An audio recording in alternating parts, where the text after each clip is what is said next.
It started with a feeling, that eerie sense of being watched. Then I saw him, a tall, pale figure standing at the edge of the woods, motionless, staring.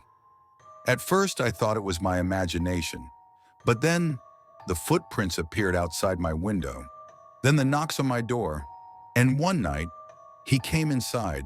I ran. I thought I escaped, but some things don't just disappear, because no matter where I go, he always finds me. Welcome to Spectro Tales. Now began the story. I grew up in a small rural town, the kind where nothing really happens. My parents owned a cabin deep in the woods, about a 20-minute drive from our house. We used it mostly in the summer for camping trips, but during the off-season it sat empty. One winter when I was 17, my dad asked me to check on the cabin. A bad storm had passed through, and he wanted to make sure nothing was damaged. I didn't think much of it at the time. I had been to the cabin alone plenty of times before. I grabbed the spare key, hopped in my truck, and headed out just before sunset. The road leading to the cabin was long and winding, cutting through miles of thick forest. It was eerily quiet that evening, the sky turning a deep shade of blue as the sun sank behind the trees. When I pulled up to the cabin, everything seemed normal. No broken windows, no trees fallen on the roof. Still, I figured I should check inside. The door creaked as I pushed it open. The air inside was stale, the kind of cold, untouched air that made it clear no one had been there in a while. I flicked on the flashlight and did a quick walkthrough. Everything was exactly how we had left it, except for one thing. On the kitchen table, there was a single dirty plate. I froze. We hadn't been there in months. No one should have been inside. But there it was, an old, crusted-over plate, like someone had eaten there and just left it behind. A wave of unease crept over me, but I shook it off. Maybe my dad had come by and forgotten to mention it, or maybe it had just been there all along, and I had never noticed. Still, I decided not to stick around. I locked up, got back in my truck, and started heading home. I was about 5 minutes down the road when I saw him, a man standing on the side of the road just beyond the tree line. He was tall and thin, his skin pale against the dark trees. His clothes were ragged, and he wasn't wearing a jacket despite the freezing temperatures. But the part that made my blood run cold, he was staring straight at me. Not like a normal passerby, not like someone waiting for a ride. His body was still, his head slightly tilted, his eyes locked onto mine. I hit the gas. As I sped past, I dared one last glance in the rearview mirror. The man was gone, vanished into the woods. I told myself it was just a homeless guy, maybe someone who had been squatting in the cabin.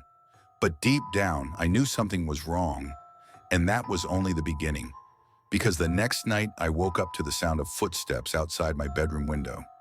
That night, I barely slept. The image of the pale man standing in the woods haunted me. Every time I closed my eyes, I saw his blank expression, his unblinking stare. But what really set me on edge were the footsteps. They started around 2 a.m., soft, slow crunches in the snow right outside my bedroom window. At first, I thought I was imagining it, maybe an animal, a deer passing by. But as I listened, the footsteps didn't move past the house. They stopped, right outside my window. I held my breath, my heart slamming against my ribs. Then I heard it, a soft, deliberate tapping on the glass. I turned onto my side, facing the window. The blinds were closed, but through the tiny gaps between the slats, I could see a shape, a figure, standing there, watching. I didn't move. I barely breathed. Then, the doorknob rattled. I shot up in bed, my stomach twisting with fear. Someone was at the front door. I grabbed my phone and turned on the flashlight. As soon as the light hit the window, the shadow moved. Fast.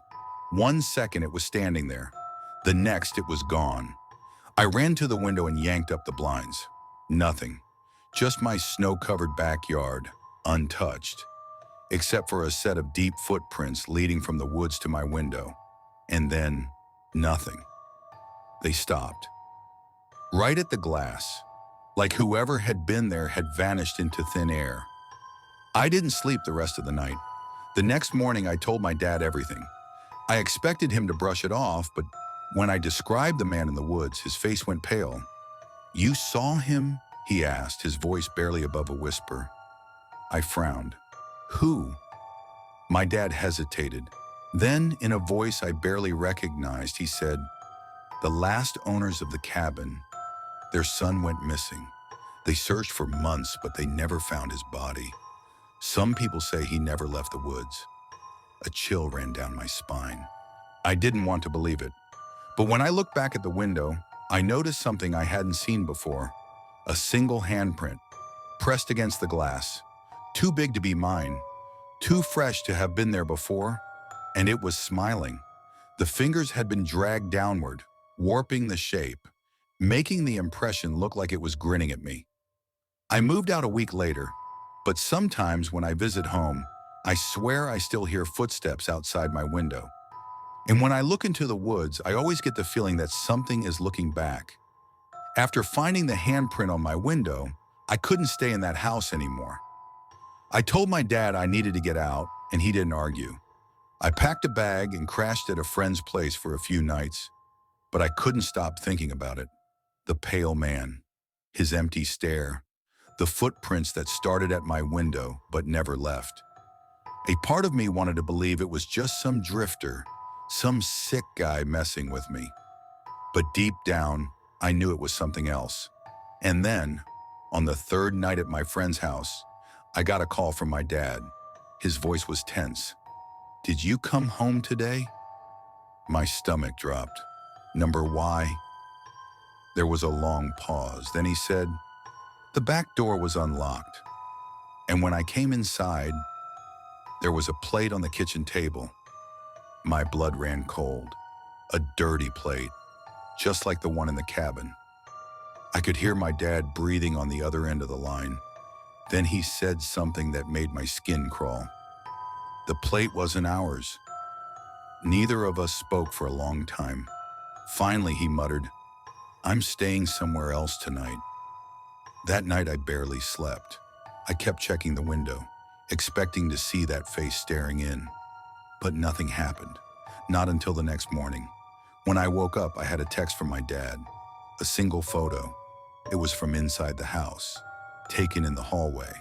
And at the very end of the hallway, just barely visible in the shadows, was a man, standing inside our house, watching the camera. His face was stretched into that same unnatural smile. I dropped my phone, my hands shaking. I tried to call my dad, but he didn't pick up. I didn't know what to do. I didn't know where he was. Then, just as I was about to run out the door, I got another text. Just 2 words. "He's gone." I called again. This time my dad answered. His voice was low, shaken. "I came home this morning. The back door was locked. Everything was normal, but the plate was gone, and the hallway, it was empty." I felt sick.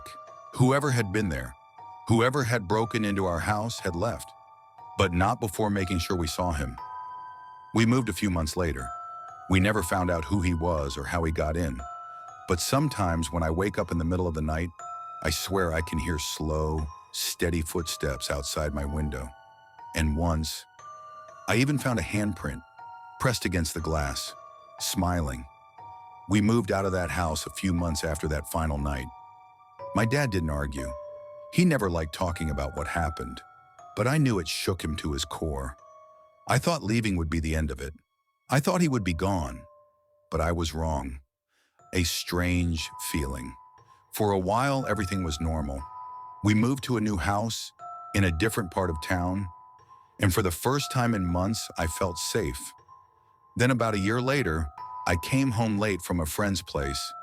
The house was dark, my dad already asleep. As I was walking to my room, I got this weird feeling, like I was being watched. I turned around, my eyes scanning the dark hallway. Nothing. I shook it off and went to bed. But that night, I had a dream. I was back at the old house, standing in the kitchen. The air was heavy, thick with silence. Then slowly I turned my head toward the hallway. And there he was, standing at the end of it, smiling. I woke up gasping for air, my heart pounding. It was just a dream, just a dream. But as I sat up in bed trying to shake the feeling, I noticed something. Something small, something that shouldn't have been there. On my nightstand, right next to my phone, was a single dirty plate. I stared at it. My breath caught in my throat. It wasn't ours, and I knew deep in my gut that I hadn't put it there. He never left. I didn't sleep the rest of the night. The next morning I showed my dad. He went pale. Neither of us knew what to say. But as I picked up the plate, I saw something underneath it, a small, crumpled piece of paper. I hesitated, then slowly unfolded it. Scrawled across the page in messy, jagged handwriting were 3 words: I found you. My hands started shaking.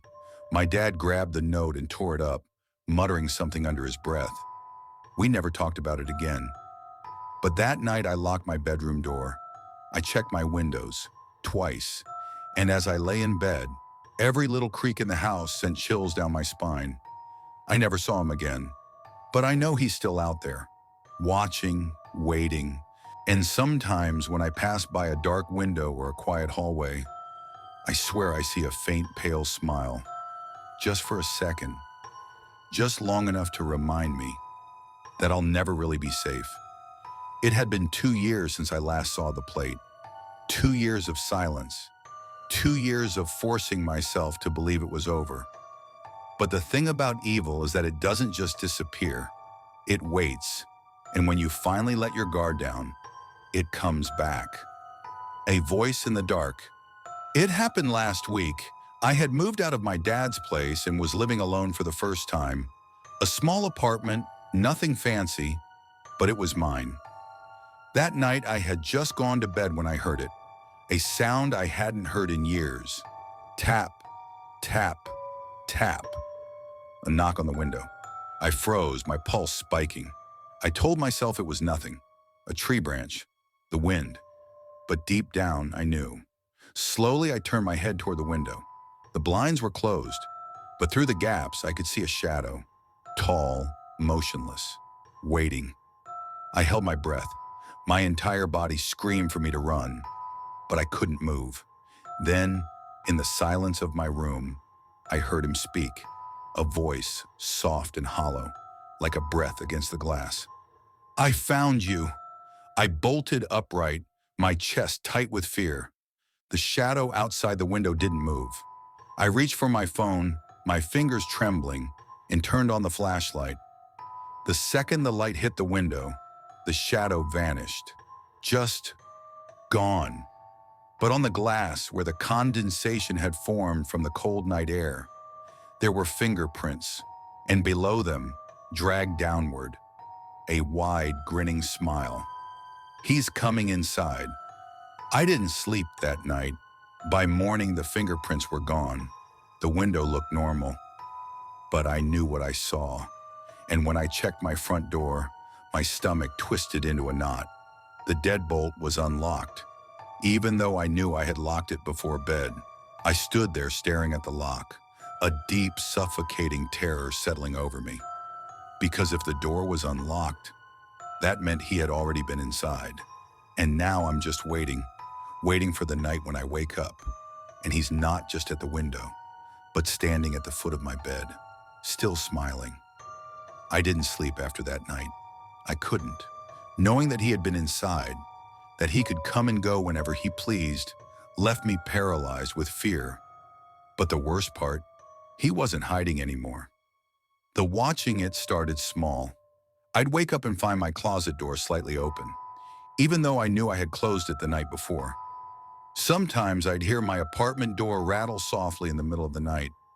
And then I started seeing him. At first, it was just a glimpse, a shadow outside my window, a figure standing at the end of the hallway. But then he got closer. One night I woke up to a sound, a whisper. At first I thought I was dreaming, but then I heard it again, a voice, right next to my bed. "You let me in." My body locked up, my throat too tight to scream. I turned my head ever so slightly, and he was there, standing in the corner of my room, his body tall and gaunt, his skin sickly pale, his head tilted, watching me with hollow, sunken eyes, and his mouth stretched into an impossible grin. He didn't move, didn't blink, just stood there. I could barely breathe, my mind screaming at me to run, but I couldn't move. Then he started walking toward me, slow, deliberate steps. I tried to scream, to move, to do anything, but my body wouldn't obey. Then just as he reached the edge of my bed, I blinked, and he was gone. The escape. The second I could move, I grabbed my phone, my keys, and ran. I didn't stop running until I was in my car, speeding away from that apartment, from him. I never went back. I left everything behind, my clothes, my furniture, even my phone. I didn't care. I moved across the country, changed my name, started over. For years I told myself it was over, that he was gone, and I believed it until last night. I was in my new house settling in for the night when I noticed something, a single dirty plate sitting on my kitchen table. I stared at it, my heart hammering in my chest. Then slowly I turned toward the hallway, and at the very end of it, he was there, standing in the shadows, still smiling. I thought it was over. I thought I escaped. But I was wrong, because no matter where I go, no matter how far I run, he always finds me. I don't know what he is. I don't know what he wants, but he's patient. He waits. And now, as I write this, I can feel it, that same eerie presence. I don't need to look. I already know. He's right behind me. And this time, he won't let me go. Thanks for watching this video. Hope you like it. Subscribe our channel for more interesting stories